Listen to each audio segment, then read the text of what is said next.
I also think in terms of marketing to all players, be it the investors or in government, is that if we just talk about our areas, they're quite small in isolation. Yeah. But what the area gives us, when you start to draw a line around a map and start to sort of connect, put the sites on and identify the sectors, then you start to see actually that's quite a big story there. Yeah. And then it gets more exciting. I mean, if you've got a brand that's got London and Cambridge in it, that's going to be much better. That gives us that brand that we can take to a global marketplace. There's one overriding goal which Nelson has and the rest of it, and that is to deal with significant issues of unemployment. Mm-hmm. Right, that's goal number one. Mm-hmm. It's not just a job, it's also about trying to raise the income and the salary levels and the wage levels of those jobs. By having that investment there, you can actually increase the aspirations of your local people and start to actually give them jobs to aspire to. And I think the goal is to simply uplift the skill levels and ambition in Broxbourne so that they can actually take advantage and have those paths from the jobs they're in now to the opportunities that could come forward in the future.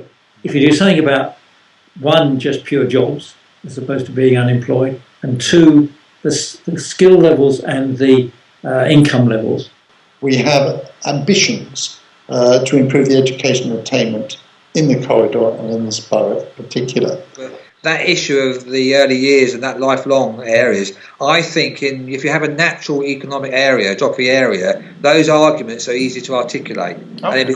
And it makes more sense. Whereas in areas where they don't, then it's more about the county council service that you're trying to interfere with, because it's a county function, not a district function. When you have those discussions in a functional economic area, people see that as the focus. It's the economics, not the actual administration. All the principals of the colleges up and down the corridor join together and have a regular dialogue so that they can have a joined up approach as well. Now all the principals talk together and have a voice, a solid voice. They are linked together so they all combine to have a coherent curriculum offer. Yeah.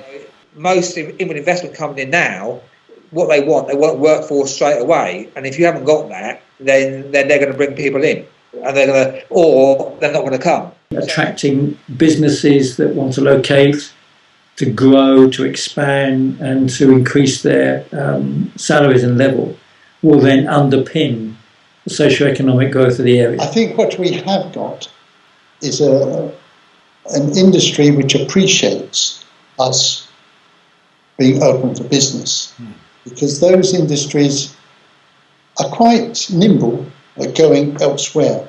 This might not seem particularly hugely important, but in fact it is, to actually retain the good industries we've got within this borough and within this corridor. But from an employer's point of view, there's a workforce which is well used to moving up and down the corridor. And you needed strong sub-regions to lobby to get money from London. One of the weaknesses is access to Stansted Airport from Broxbourne. What Stansted Airport wants in particular are faster links, but we're working to improve that.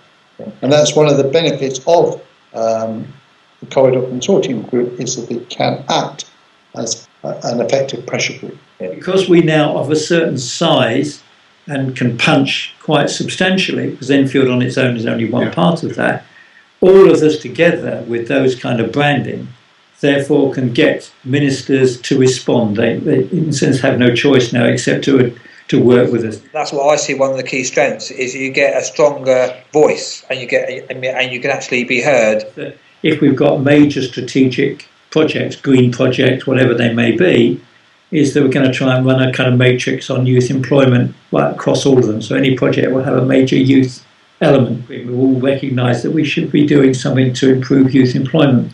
Once you then say we're going for an EU programme, you then get the alignment of UK resources or our resources alongside it.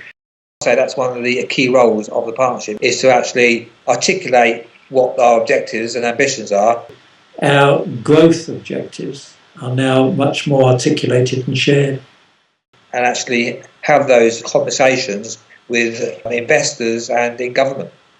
And in the past, in fact, it's never happened. This is unique. It's never really been a joined-up approach. In the past, is that the more urban authorities would have more resources. So in terms of my function of economic development, they would have had a whole team looking at that. And now I'm working with other authorities around me, and we're developing a base by which we could start to push our outer London issues. When there is a consultation, we can give a view on it. In the past, you might not have time to do that, but now we have got time to input into that and say, well, actually, no, that's not right. We need to have our needs in terms of access to a cross-rail understood. Whereas before, sometimes London could actually, with the massive teams, could actually write the strategy and overload us with information, and we'll be just drowning. So I think we're more equipped now.